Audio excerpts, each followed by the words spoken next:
ከሰራተኛዋ ጋር ተገናኙ።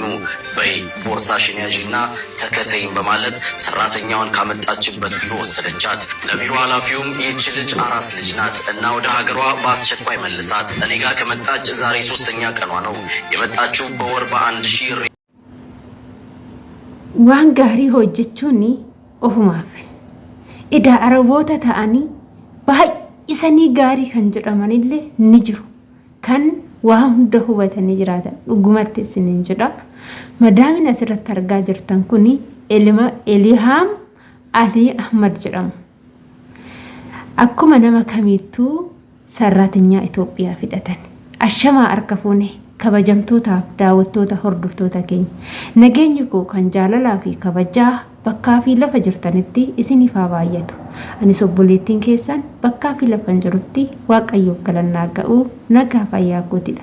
Isinis akka nagaa fayyaa naaf taatan Waaqayyo irraa abdii guddaan qaba. Egaa warroonni mana keenya haarawaa taatan like share gochuudhaan gara maamila keenyatti dabalamaa. Viidiyoo haarawaa argachuudhaaf mallattoo qubaa tana tuqaa. Mallattoo bilbilaatis gurraachachaa isiniin jechuun jaaladha. Egaa har'ammoo viidiyoo keessattuu viidiyoo akka aannanii dirgam jedhee namaa seenuun isiniif fidee dhufe. Isin immoo obsaan hanga dhumaatitti dhaggeeffadhaa.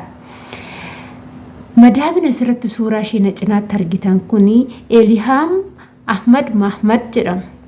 Akkuma nama kamittuu sarraatinyaa biyya Itoophiyaa irraa gara ofii fudhatan. Erga sarraatinyaa gara ofii fudhataniin booddee immoo sarraatinyaan tun erga dhuftee guyyaa 3dha. Garuu shintibeetii yoo seentu shintibeetii keessa hin baatu. Shintibeetii keessa baay'ee turti. Yoo xiqqaate sa'aatii 2 ol shintibeetii keessa turtee baati. Yeroo kana madaamiin kun maal goote sarraatinyaa tana hordofuu eegalte. Maaliif shintibeetii yoo seente hin baane jettee hordofuu eegalte. Guyyaa 3ffaa irratti balbala irra dhaabbattee eegdee jechuudha.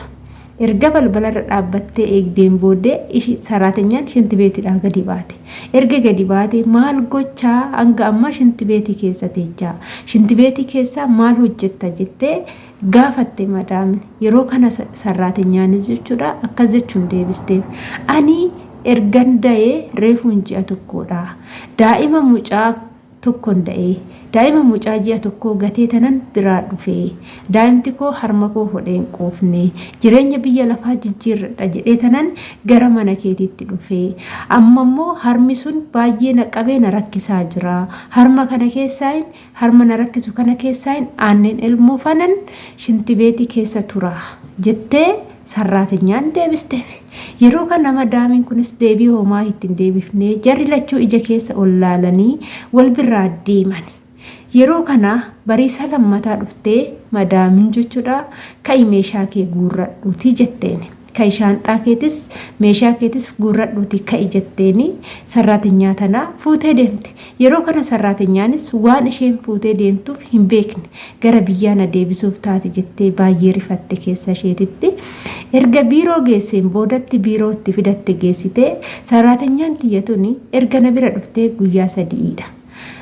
Daa'ima ji'a tokko deessee waan gattee dhuftee fi kunooti ani ishii mindaan ishii asittiin kaffaluuf riyaala 1,000dha. Ani immoo mindaa ishii waggaa 2 fi birri tiikeettii hundumaa danda'een gara daa'ima ishii galcha. Isa bichaa miti. Yoo danda'amee fi waggaa 2 boodatti na biratti deebi'uu ni dandeessi jettee tiikeettii banaa gootee fi nagaadhaan yaa galtu ilma ishee wajjinis nagaa yaa jiraattu deebi'us yoo barbaadde balballi banaadha jettee guyyaa 3 bira turteef mindaa waggaa 2 fi mindaa tiikeettii dandeessee madaamin tun ilmoo isheetitti obboleettii keenya kana deebiste jechuudha. Mee waan kanarraa maal barattu? Amma maqaan ishee addunyaa irratti beekamee haala kana beekamtee argatte jechuudha madaamin tuni. Mee meeqa keenyatu waan kana keessatti of ilaala jechuudha. Madaamonni hamtuun akkuma jiran madaamonni gaariin illee hedduutu jira jechuudha. Yeroo baay'ee waama madaamota nu miidhanii haasofna. Immoo madaamii nu fayyadanis yoo irraa haasofne nuuf immoo badaa miti jechuudha. Innaa kanaafuu madaamiin tuni dhalli maal akka ta'e waa'ee dhalaa waan beektuuf waa'ee dhalaa gadi buutee waan beektuuf hubattee obboleettii keenya kana biyyatti galchite jechuudha. Kanaafuu biyya lafaa kanarratti waan gaarii yoo hojjette namarratti beekamtii argachuu ni dandeecha. Namoonni immoo maqaa kee gamaa gamana fuudhee beekamtii sii kennuu ni danda'a. Waaqarratti hoo agaman argadha jettanii yaaddanii jirtu? Isin hoo mee maal keessatti of ilaaltu jechuudha. Gola madaamii keessa yeroo hojjennu madaamiin numiitu baay'eetu jira. Madaamiin numiitu san biratti mee ilaalcha akkamii qabna? An akka mataa kootti madaamii hamtuu birallee hojjedheen jira. Madaamii hamtuu kana bira yeroon hojjedhu kana ilaalcha madaamii sanii qabu ilaalcha gaarummaa ture jechuudha. Maaliif jennaan ishiin hammeenya yoo natti deebistu ani immoo gaarummaadhaan itti deebisaa ture. Kanaaf gubbaa keenya qofa qulqulleessinee uffata keenya qofa miiccannee bareednee deemuu irra keessa keenya hoo osoo qulqulleessinee akkami? Keessa qulqulleeffachuutu caalamu gubbaa qulqulleeffachuutu caala gaafa jennes keecha ofii gaafa qulqulleeffatanidha. Gubbaan xuraa'ullee homaa miti jechuudha dhugaa rabbii dubbachuudhaaf irra guddina keechatu barbaachisaadha. Maaliif jennaan jireenya biyya lafaa gubbaa kanarratti gubbaa keenya qulqulleessinee keecha keenya ni hadheechina yoo ta'e borummoo gaafa addunyaa kanarraa deemne jiruu keenya guutumatti balleessina jechuudha. Kanaaf ani madaamii kana keessatti of ilaalee madaamii taanaanis I love you tuutuu mai madaamii jedhee baay'ee tokko natti toltee dhugaa rabbii dubbachuudhaaf ani madaamii akkana yeroo dhaga'u bakka maal jedhee akkan deebisuun wallaalee jechuudha. Dhugaa obboloota koo imimmaan tun qabe nuti jireenya jijjiirrachuuf jennee dhalli keenya ijoollee deessanii dhala keessan gattanii biraa dhuftanii namni rakkate jaalatee daa'ima ji'a tokko da'ee daa'ima harma ji'a tokko jechuun bar harma haadhaa hotel quufuu miti xuunxuudha baratti ilaala. Garuu biyya Arabaa kanatti daa'ima harma hoosisan baay'ee jechuudha. Garuu biyya Itoophiyaatti immoo daa'ima harma hoosisu sirriitti harma hoosisu xuunxuudha dafanii barse tokko hawwaliin keenya bar xuunxuudhaan miti kan nu guddisan dhugaa harma isaaniitiin guddanne jechuudha. Makaraa isaanii nu argisiifnee fincaan keenya irratti fincaa akka barbaanne ta'aati. Yeroo dhammaa kun garuu yeroo tolee fincaan nama tokko daa'ibbiriidha.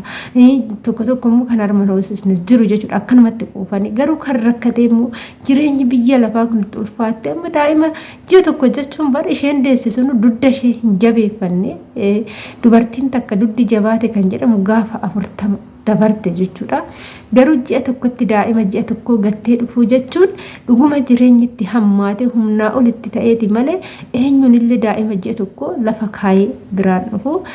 Waaqni immoo madaamii gara laafittii bira ishii gahee madaamii gaarii bira ishii gahee carraa kana argatte biyyatti galuu dandeessee jirti. Inna anamma wanni isin jedhu obboloota koo biyya ormaa hojjechaa jirtan jechuudha. Hundumti keessanuu kan gaa'ila godhatanis kan gaa'ila hin godhannes jechuudha.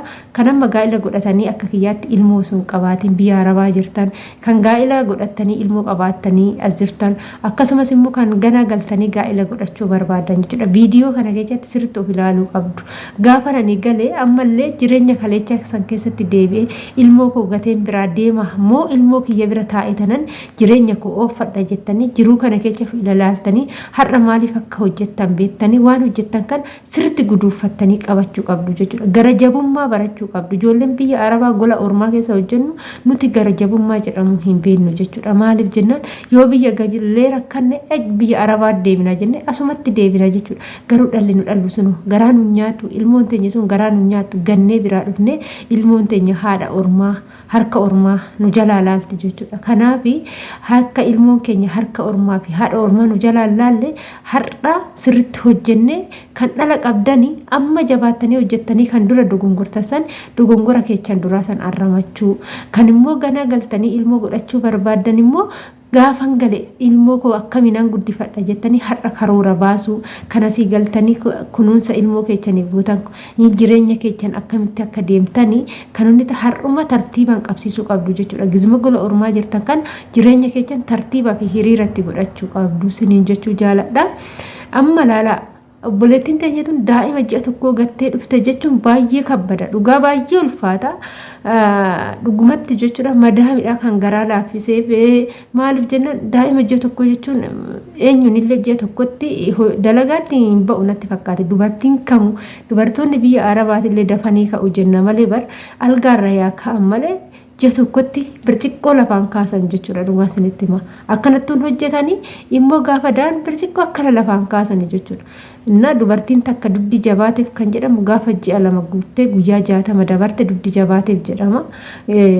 Ji'a tokko jechuun asheeta kichuu duddi akkas dhiinnu irraa doon dhaabbatiin biyya ormaa dhufte waaqayyoon madaamii kana umurii irratti umurii haa dabaluu fi dhugaa rabbii dubbachuudhaa fi agam uummanni kun namoonni kun jaalala ishee ibsaa fi baay'ee tokkoon keessi koo gammadee gammachuun madaamii kanatti gammadee agana jedhee ibsachuu fi hin xiqqaata jechuudha. Kanaas sinin jedha waaqayyoon oolmaa kee siif haa kaffalu dachaa godhee kanarraati oolte kana waan araasummaa waan daa'imaa dachaa godhee siif haa kaffaluun jedhaani madaamii kanaani.